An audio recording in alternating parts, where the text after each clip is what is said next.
Hi. Oh man, I had to answer.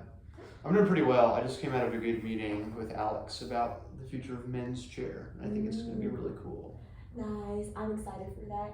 And I'll ask you a few questions about grief. Okay. First question, what does your grief actually look and feel like? Are you someone who becomes intensely emotional? Do you feel numb and detached? Do you withdraw from others or seek constant company? Or is there, help me out here, is there a specific kind of like situation that I'm having grief about? Just grief can be anything from like loss of a person to loss of an opportunity, just anything. Okay. I'm trying to think about things that I've lost in my life. I know that my grandfather died when I was a freshman, and that was a couple of years ago. And it's like, well, see, the thing with that was, it was like, we kind of had been expecting it for like several years. Mm-hmm. You know, it was kind of like every time I see him, I knew that might be the last time. And so like, it was not a surprise to anybody. And so I think that I was not unemotional, but I was very calm about it, and it was not distressing to hear that news. And so I think in that sense, I was unemotional. I can definitely imagine losing other things or people in my life that I would get emotional about, especially if it was more sudden or if it felt like it shouldn't have happened. But yeah. So I'm assuming that it's not like a sudden loss, but more like you've been losing your grandfather. So Maybe, yeah. And I think it was maybe in the weeks after that, there was a little bit of regret that like I didn't know him better, right? So, but would you say you grieve alone, or do you have to grieve with others? it was definitely it was an alone grief, yeah. So, but at that time, I'm trying to think. I think at that time, I didn't know anybody, at least like here in town, that like I would have told. I think nowadays, if something happens, like I have people that like I would tell. Like I have my discipleship bands, I have my life group, I have, obviously people here at Wesley, at my church, that like I would. So if something happened now, like I would work through it with them. Yeah. Okay. And what are your personal pitfalls or coping mechanisms? You say pitfalls or coping mechanisms? Does this imply that coping mechanisms are like not good?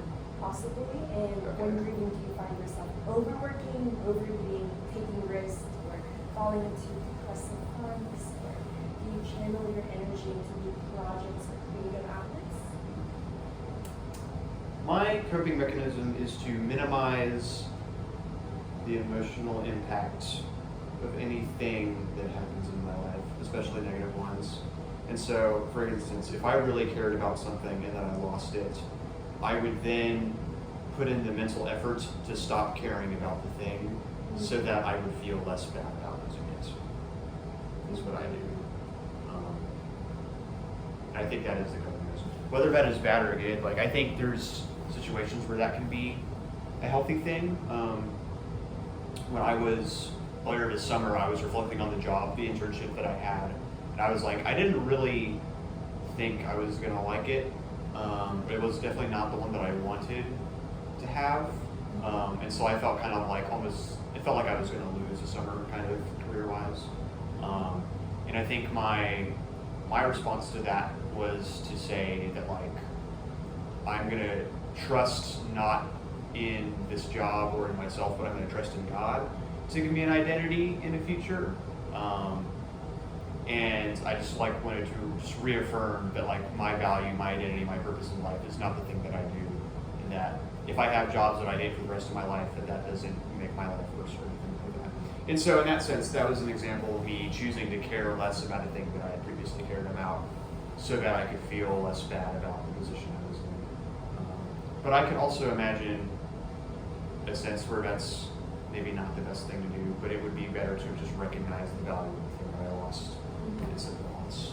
I know Dietrich Bonhoeffer has a good quote about like, when you lose someone that's important to you, you shouldn't try to fill the space with anything else, because that void will just be like kind of a memorial of like the relationship you had and the specialness and the uniqueness of it. So. Who are your grief role models? Because we can learn how to grieve by watching others. And did you model your response after a parent, a character in a movie, or is it just your own path and reaction against what you saw? My grief models. I don't know, but I have a person close to me in my physical life that I would say is a grief model for me. I think Jesus is a grief model for me. I think just knowing that he had it, because my first reaction is to minimize emotions and say, try to just get out of grief as soon as I can. But I think he modeled sorrow well, but also at the same time having confidence. Like for the joy set before him, he endured the cross, and I think that is the model that I strive to embody. Recognizing the loss of something, but also like having confidence in the future and remaining hopeful and fixing my eyes on what is important. And so that's kind of what I would like to be. That would be my goal. And how does your signature compare to the official stories of life? How does my signature? Like, do you know about the 5 stages of grief? Oh, Like, how I does it do. compare to that? What are they? They are Like denial, anger, stuff like that. denial, anger, Denial, anger. bargaining, depression, and acceptance. Keep that up there so I can keep looking at it. Okay.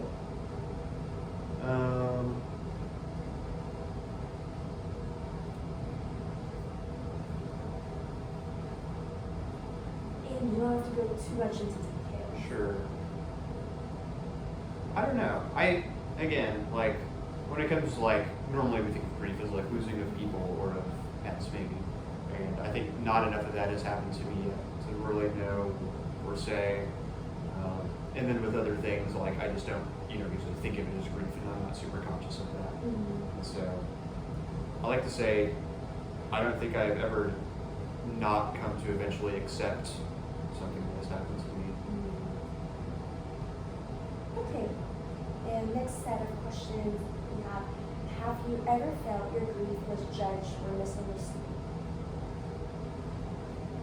No, but I consider that.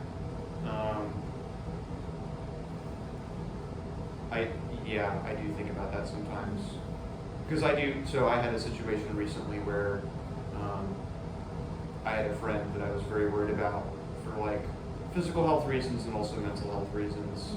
And it was causing me a lot of stress, just like personally.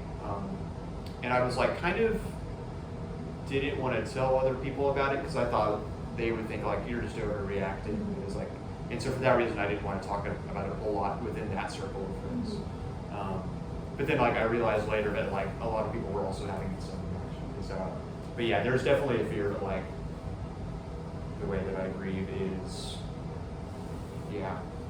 somehow either too much or not enough.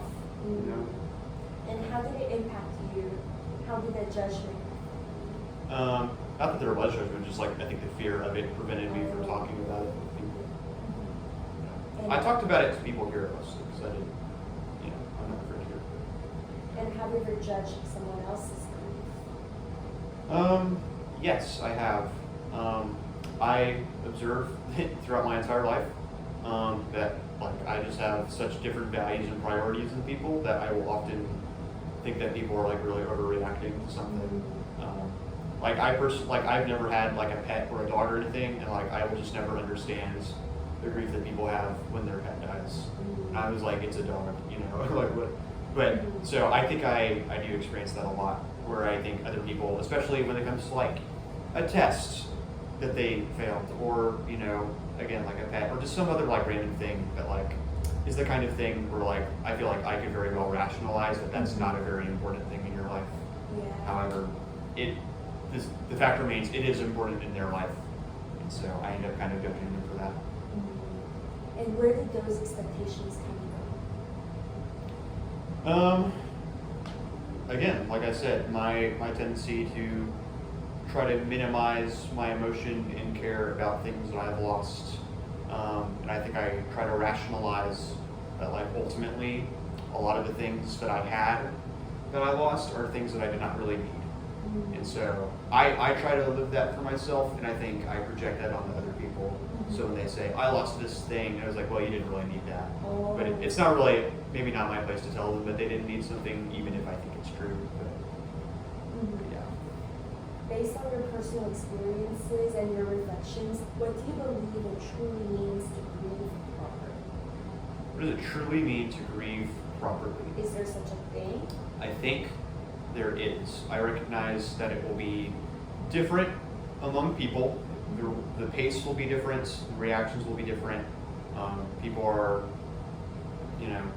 people just have different emotional reactions to things. I have different emotional reactions to things. But again, I think we see ultimately that, like, Jesus is just a model for grief. That he has sorrow about things, but he also has confidence in himself and in what God can do. And it's just a matter of what point you transition between those things. So. And Clinton, describe your positionality. Like, are you a student? My positionality? Like, what's your nationality? My nationality? Age? Oh, my basic demographics. I'm a student. I'm from San Antonio. I'm a senior. Male. Okay. I'm 21. Okay. Sorry. Well, thank you so much for participating. Thank you. And thank you for sharing. Yes. Thank you.